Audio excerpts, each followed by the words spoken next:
how to copy Facebook page or profile URL link, and Facebook post link to place an order on Fresh Connect panel.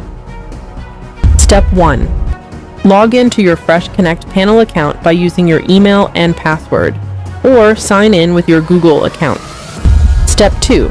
After signing in, scroll down and search for the specific Facebook service you want, or you can just search for Facebook and navigate through the options. Step 3. Let's select Facebook page or profile follower service.